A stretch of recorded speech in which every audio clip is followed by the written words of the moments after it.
6.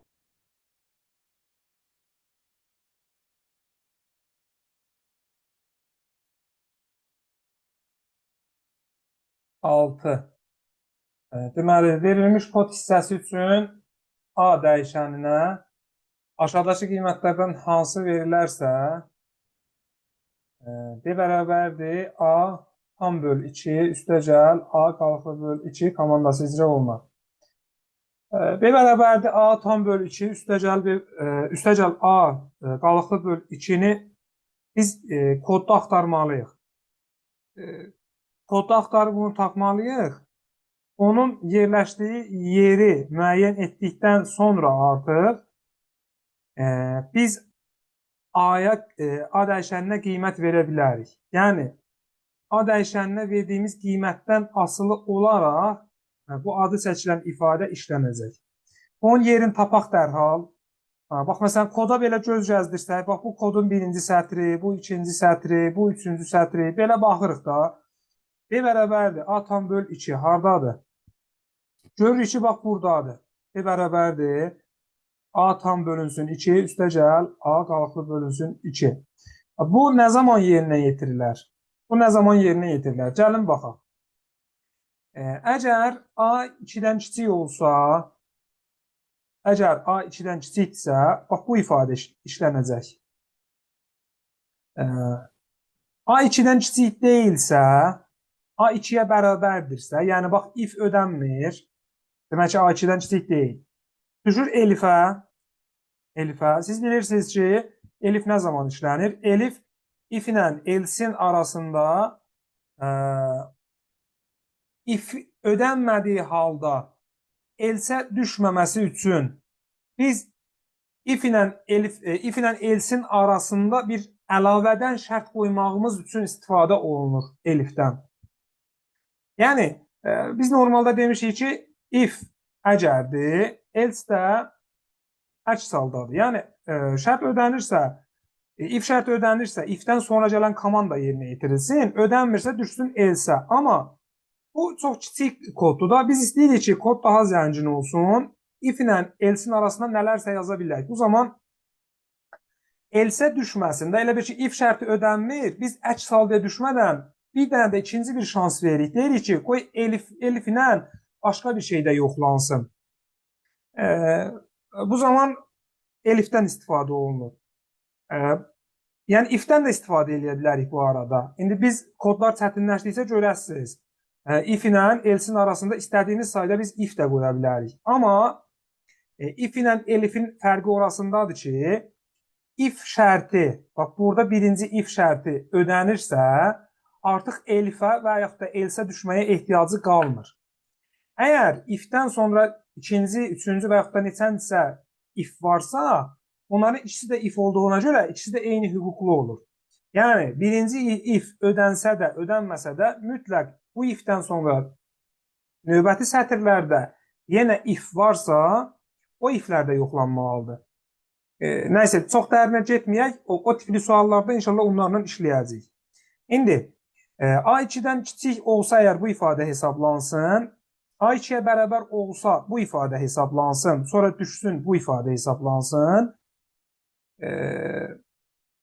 Yenə elif ilə deyir ki, A6-dan kiçikdir və yaxud da bərabərdir olsa bu ifadə hesablansın. Əks təqdirdə, yəni else, B bərabərdir, A bölünsün 2, üstəgəl A bölünsün 2 hesablansın. Bizdə maraqlandıran bu olduğuna görə, deməli, A dəyişəninə biz 2-dən kiçik qiymət verə bilmərik. A dəyişəninə 2 qiymət də verə bilmərik. A dəyişəninə 6 və yaxud da 6-dan kiçik qiymət verə bilmərik. Əgər adı çəkilən o qiymətləri versək, if ödənəcək, elif ödənəcək və yaxud da digər elif ödənəcək. Biz deməli, A-ya 7 və 7-dən yuxarı qiymət verməliyik ki, B bərabərdir, A tam bölünsün 2, üstəgəl A qalıqlı bölünsün 2 ifadəsi hesablansın. Yəni, 7-dən müsbət sonsuzluğa da belə deyək.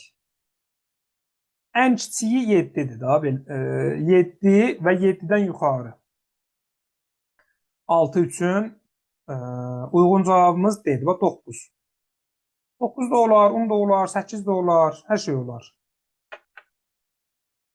Belə. Əsas məsələ bu kodlar fərqli ola bilər, kodlar bir-birindən asan ola bilər, çətin ola bilər. Əsas məsələ sizin burada sətirlərin yazılma ardıcıllığın bilməyinizdir. Ki, sətirlərin hər bir sətrin məqsədi nədir, nəyi yerinə yetirir? Bu şəkildə. 7.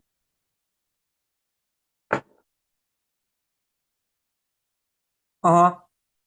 A2 olsa C dəyişənin hansı qiyməti çap ediləcək? C dəyişənin hardadır ki burada?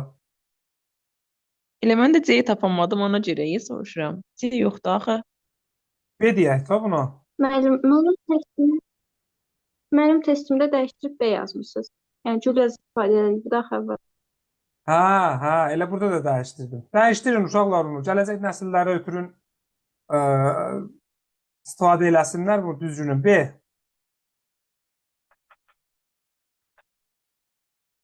Çap xətasıdır sadəcə. Hə, bildim, orada C yazmışdı, elə ona görə soruşurdum.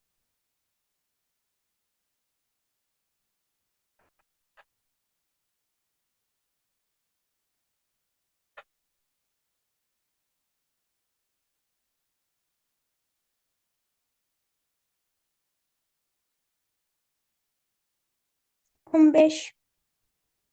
15.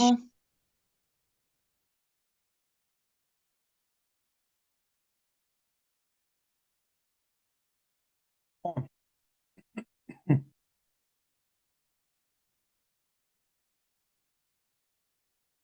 Verilmiş proqrama giriş qiyməti olaraq A3, B6 daxil edilərsə nə çap edilər?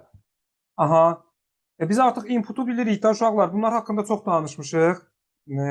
Proqrama klaviaturadan verilərin daxil edilməsi üçün input açar sözündən istifadə edirik. Input bu arada funksiya kimi də yəni deyilir. Deyim də deyilir hətta. Input açar sözündən istifadə edirik. Daxil edilmiş veriləni tam ədəd tifinə çevirmək istəyiriksə qarşısına da bir dənə int yazırıq. Int yazmasaq bu nə olacaq? Sətir tipində daxil ediləcək. Yəni susmaya görə input verilənləri sətir tipində daxil edilir. İndi burada A bərabərdir 3 daxil edilib. Yəni A-ya 3 mənimsədilib, B-yə də 6 mənimsədilib. İndi artıq 2 dənə verilən daxil edilir. Ondan sonra deyir ki, əgər A-nın 2-yə bölünməsi nəticəsində, A-nın 2-yə bölünməsi nəticəsində yəni qismət B-dən böyükdürsə, baxaq da A nədir? 3-dür. 3-ün 2-yə bölünməsi 1,5 verər bizə. Burada görürsünüz floatdur da, həqiqidir. 1,5, 1,5 6-dan böyükdür, deyil. Deməli, uşaqlar, bax bu if ödənmədirsə, fikir verirsiniz, if ödənməyibsə, ifdən sonraki bax bu komandaların heç bir önəmi yoxdur. Bunlara dəymirik, bax bunlara dəymirik. Düşürük else. Əks təqdirdə deyir də, yəni şərt ödənmədirsə, əks təqdirdə else'in içərisində bir dənə də if var. Düşürük else'in ifinə. Deyir ki, əks təqdirdə A B-yə bərabərdirsə, A B-yə bərabərdir, yox, 3 6-ya bərabər deyil. Əgər A B-yə bərabər olsaydı, C bərabərdir, 3 vurulsun A, çıxılsın B-ni hesablayacaqdı. Else'in ifi ödənmir, düşür else'in ifin else'in elsinə düşür. Yəni əks təqdirdən əks təqdirdəsinə düşür. C bərabərdir A vurulsun B-ni artıq son belə deyək də gediş qalır bizə. Son çarə deyək də belə hesablamaq üçün C bərabərdir A vurulsun B. If şərti ödənmədi, düşdü else. Elsin də ifi ödənmədi, düşdü elsin elsinə. C bərabərdir A vurulsun B-ni hesablayır. A vurulsun B-ni hesablayır. C-yə mənimsədir və print C deyir. Ekrana 18-i çıxardır. Bu belə.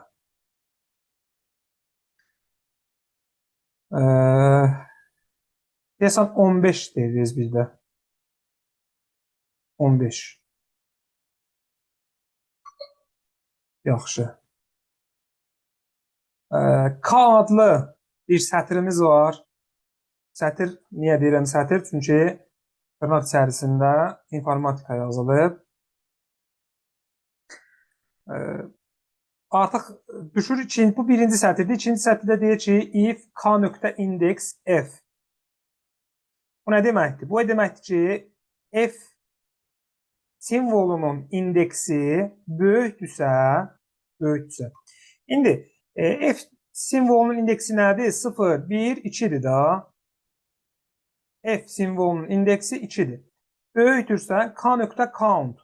Count neyiniydi? Count da K-da olan, K sətrində olan simvolların sayını tapırdı. İnformatikada 11'dir. Yox, niyə 11 olsun ki? I simvollarının sayı. Neçə dənə I var? Bu len 11'ə bərabərdir da. Count I. I simvoluna rast gəlinmələrin sayı.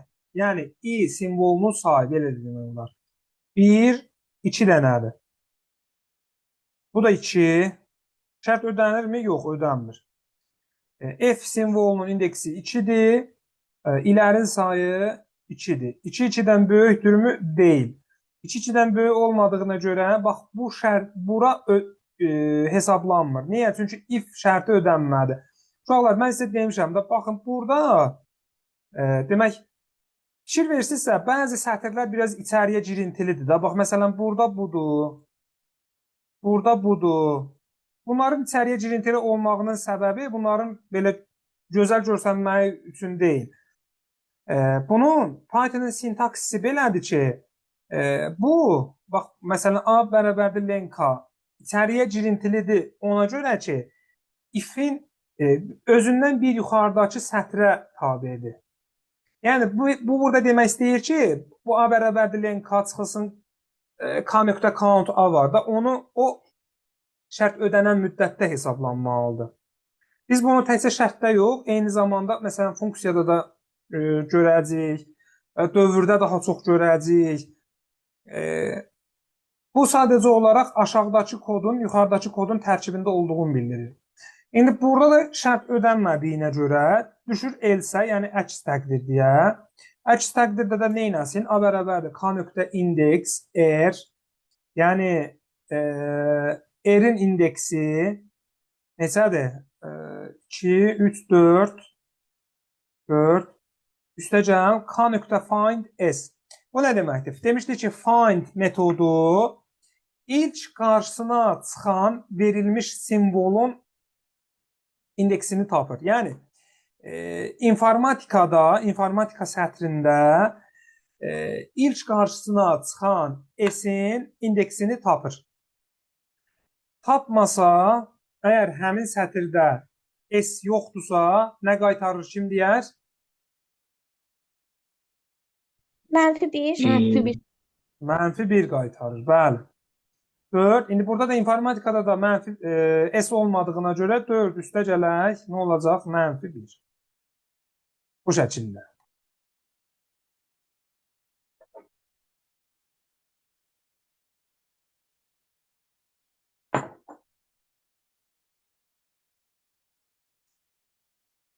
Belə. Sonra harada problemimiz olub? 16. 16. Verilmiş proqramın giriş qiyməti 9 olarsa hansı qiymət çap edilər? Verilmiş proqram. Verilmiş proqram budur. Demək. 9 daxil elədik. Sabir, bax 9'u daxil elədik burada. Ondan sonra deyir ki, əgər 9'un 3'ə, yəni A9'dur da, 9'un 3'ə bölünməsindən alınan qalıq 0'a bərabərdirmi? Bəli, bərabərdir. 9 3'ə tam bölünür. Bax, bu birinci şərt ödəndiyinə görə biz artıq düşürük bunun tabeliyində olan komandaları yerinə yetirməyə. Yəni hara? Bax, bunları yerinə yetirməyə. Əgər şərt ödənməsəydi, birbaşa da düşəcəkdik else. Növbətində də deyir ki, 9-un 2-yə bölünməsindən alınan qalıq 0-a bərabərdirmi? Xeyr. 9 2-yə tam bölünmür. Bu şərt ödənmədiyinə görə B bərabərdir, B bərabərdir 3 vurulsun A plus A vurulsun 2 hesablanmır.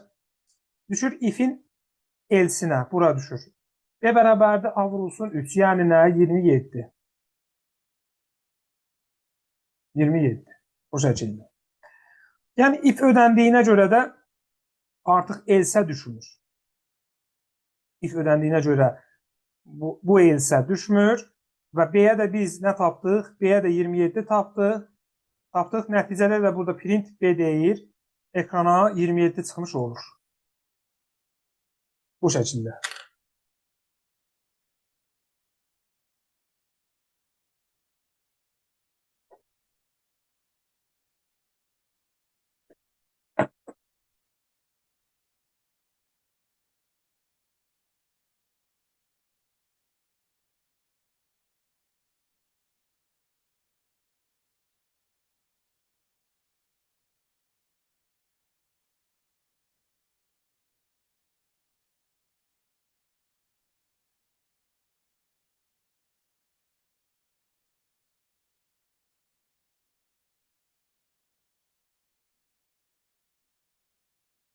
Üç ikinci bölmədə.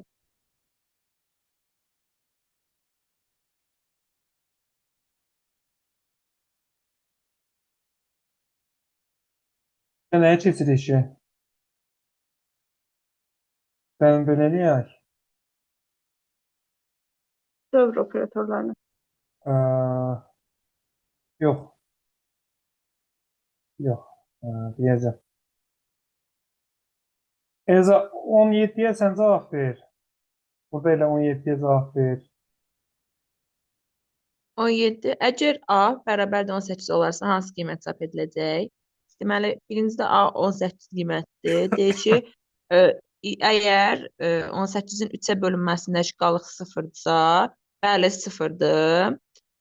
Sonra deyir ki, hələ if-də də if və else var da. O da if bölünür, if yenə else-yə bölünür özü.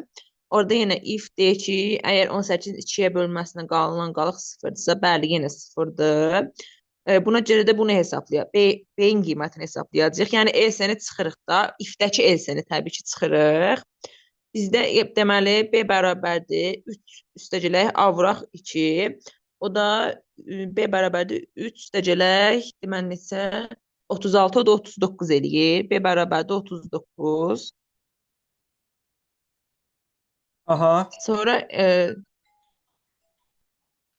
deməli Aha. bu birisində də burada da qiymət 39 olacaqdır. Yəni A variantı. Bəli. Yəni nə axtarsan ki başqa Elza? Bitdi, proqram bitdi. Yox, else Vəssalam. gördüm. Birdən gözüm ora qaçdı, ikinciyə qaçdı ona görə. Şərt ödənib. Bax, şərt ödənib. Sən proqram yerinə yetirilibsə, artıq bunların heç bir önəmi yoxdur. Bax, bu hissənin heç bir önəmi yoxdur. Sənin birinci şərtin də ödənibsə, ikinci şərtin də ödənibsə, vəssalam. Proqram yerinə yetirilib və bitib. Amma bax, burada sənin bir dənə print B var da, bunu nəzərə alırsan. Bəli. Bu print B, bax burada fikir versiniz, if ilə də, else ilə də eyni xəttədir. Yəni eyni hüquqludur. If ödənsə də, ödənməsə də, növbəti if ödənsə də, ödənməsə də, else düşsə də, düşməsə də bu print həmişə icra olunacaq. Ona görə ki, printin burada heç nədən asılacağı yoxdur. Print, bax bu görürsən, hətta A-dır, if-dir, else-dir, print-dir. Bunlar eyni hüquqludurlar. Yaxşı, aydındır. Bu belə Elza. Bunu da 18-i də desin Sabir desin. Giriş qiymət kimi 8 daxil edərsə, B-nin hansı qiymət çap ediləcək? Biz də A-nı yenə bərabər 8 yazırıq. A-nı 3-ə böləndə qalıqda 0 qalmır deyə düzgün sayılmadığına görə birbaşa elsə düşürük ən aşağı. Orada da 8-in kvadratı üstə gəlir 1-dir. 8-in kvadratı 64, 64-ün üstünə 1, 65 olur. Bəli, Sabir, bəli. Demək, 19-u Mikail desin.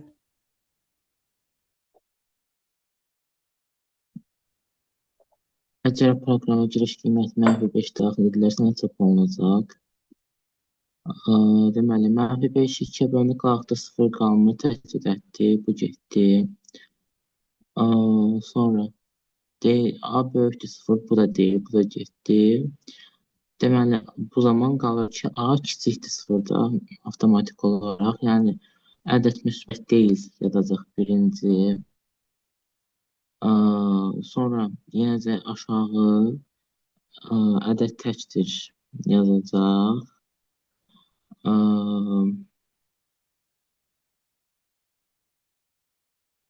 Yox, mən qaldım. Birinci yenəcə elsə yazacaq ədəd təkdir. Sonra da ədəd 0-dan böyük olmadığı üçün yazacaq ədəd müsbət deyil və aşağıda print son yazacağı üçün orada son da olmalıdır da. Elə bil ki, təkdir, müsbət deyil, son D variantı. Bəli. Yəni düzdür Mişail. Yəni onsuz da -5 müsbət deyil, təkdir. Bu sual nə vaxtsa qarşınıza çıxsa, bunu elə proqrama girmədən də yerinə yetirə bilərsiniz. Ədəd cüt deyil. Ondan sonra ədəd müsbət də deyil. Ədəd müsbət deyil. Bir də bu A variantı ola bilməz ki, ən sonunda da bir dənə son gedir çapa, ona görə qarşı deyil. Qanuni yolu amma bu şəkildə eləməkdir. Yəni, qanuni yolu, bəli, A-nı daxil edirsən və proqramı yerinə yetirirsən. Belə. Bu belə. Demək, Gülçin 20. Proqrama giriş qiyməti 17 olarsa nə çap olunacaq? Deməli, input orada aya 17 mənimsədirlər. Deyir, əgər 17-nin 2 bölməsinə qalx 0-a bərabərdirsə, print ədəd cütdür çap edəcək, amma belə şərt ödənmir. If-in ifinə yenir, 0-dan böyükdür. Bu doğrudur, print ədəd müsbətdir. Gülçin, if şərti ödənməyibsə, if-in ifinə yenə bilməz. If ödənməyibsə... Else yenir. Bəli, if ödənməyibsə, bax, buranla bizim işimiz yoxdur artıq. Unutduq buranı. Aha, tamam elə. Tamam, ona görə müdaxilə elədim. Nə deyirəm, deməyəm, diqqətli ol da. Aha. Sonra print deyir, ədəd təkdir. Belə ki, bu çap eləyəcəkdir. Aha. Sonra deyir, A 0-dan böyükdür. Bəli, böyükdür. Print ədəd müsbətdir. Ha, bu da doğrudur. Yəni, else düşəndə birinci görəcəyi iş print ədəd təkdir. Bu ekrana çıxacaq. Ondan sonra nə edəcək? Ədəd müsbətdir. Yəni 17 0-dan böyük olduğuna görə bu şərt ödənir və print ədəd müsbətdir. Aha, sonra print da füsudur, 2-yə bəndi. Ədəd təkdir, ədəd müsbət. Bir də sonu var axı. Sonda da olmur, niyə məli? Print son. Hə, bir də son olur. Bax, buradakı print. Bayaq dedik ki, bax, bu print, bu print. If, bax, ifdir. Hətta qoy buranı silim bir dəqiqə. Bu hissəsi biraz... Bəli, bu hissə biraz vacib məsələdir. Uşaqlar, burada diqqətli oluruq. Bax, bu print, bu print. Bu printin altında olsaydı, else-dən, bax, buradakı else-dən sonra printin altında olsaydı, dəyməyəcəkdik. Niyə? Çünki biz else-ə düşməmişik. Bu print, bax, onun sintaksisi budur da, bayaq dedim, məsələn, içəriyə girintili olmağının səbəbi var da. Bax, bu print kənarda olduğuna görə, yəni kənar dediyim, bax, bu else-dir, buradakı if-dir, adır, bunlarla eyni hizada olduğuna görə eyni hüquqludurlar. Yəni, if ödənsə də, ödənməsə də, else düşsə də, düşməsə də, mütləq nə olursa olsun, buradakı print, buradakı çap yerinə yetirilməlidir. Bunu da nəzərə alırıq. Bu da belə. Yaxşı, cavabımız nə oldu burada? Bəndi. Ədəd təkdir. ədəd müsbətdir son. Hə. Yaxşı. Bu belə.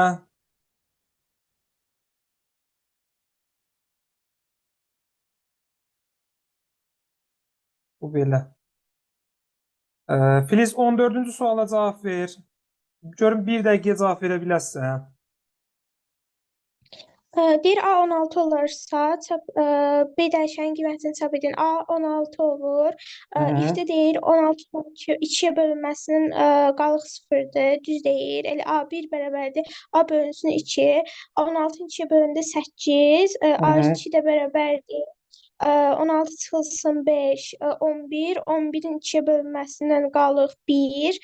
A2 oldu 1. B də bərabərdir A1 plus A2. 8 plus 1, 9. A variantı. Əhsən. Əhsən.